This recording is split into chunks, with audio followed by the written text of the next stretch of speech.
Hello, and welcome back to Always Be Better with Mel Wyndham.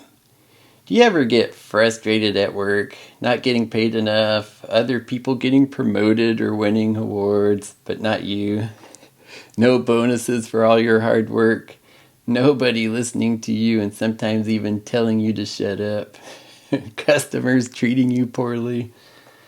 Well, if so, then you might just be interested to learn about win-win, a paradigm of success.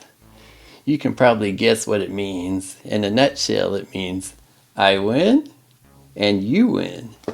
The best way to fully understand what this means is to first learn what it isn't. And this is exactly how Stephen Covey teaches this concept in The 7 Habits. And I'll do the same here. I'll teach you 4 alternative paradigms, and then we'll come back to win-win at the end. The first paradigm is win-lose. This is the most prevalent paradigm in our society. I win and you lose. Think of any athletic event. One team is going to win and the other team is going to lose. One team is going to go home celebrating while the other team is going to drown their sorrows. At an Olympic event, many people will work hard to have nearly the same results, but only one person will get the gold, while others go home empty-handed. Think of any scam. Someone calls you up and tricks you into giving them your account number. They win your money and you lose it. Win-lose. Think of our educational system. If you do better than all the rest, you get an A. Average gets you a C. One year in my kid's 3rd grade class, the whole state decided to try a new pilot program, giving out less A's. This left a whole bunch of kids confused and disappointed when they did all the work well and only got a B. That program failed miserably.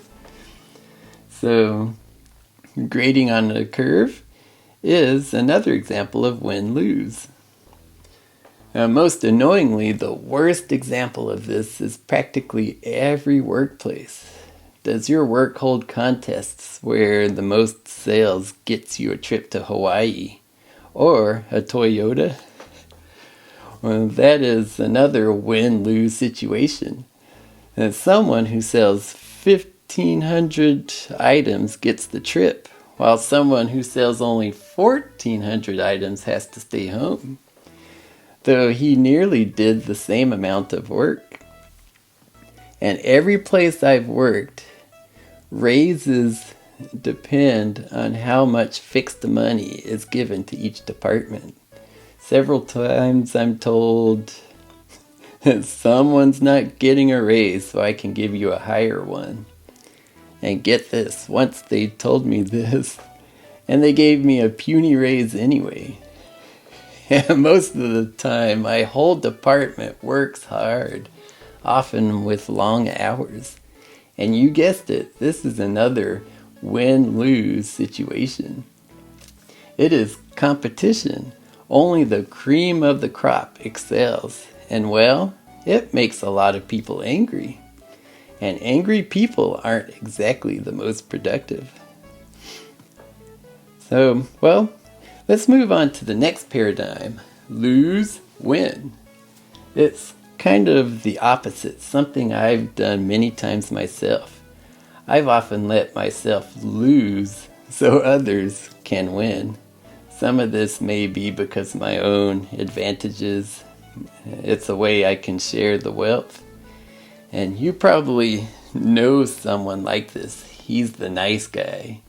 Maybe he's the one who always gets picked on, or the one no one takes seriously because he's always losing. Or maybe he doesn't think he's worthy of anything, so why even try?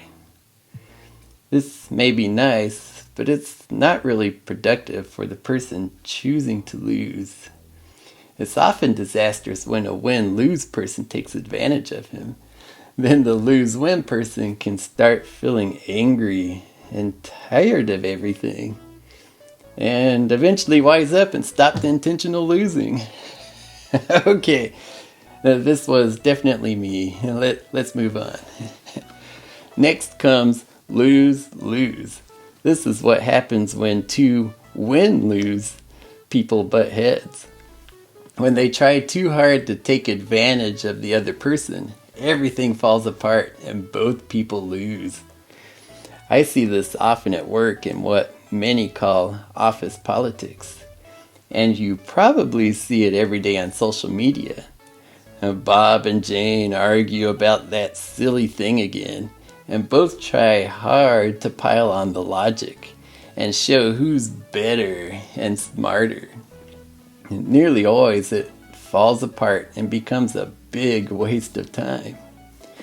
And our fourth alternative paradigm is win. Yeah, not win-win, but just win. I win, and I don't care about anyone else. Now, this was me throughout school. In math and science class, I'd stay at the very top of the class just because I wanted to.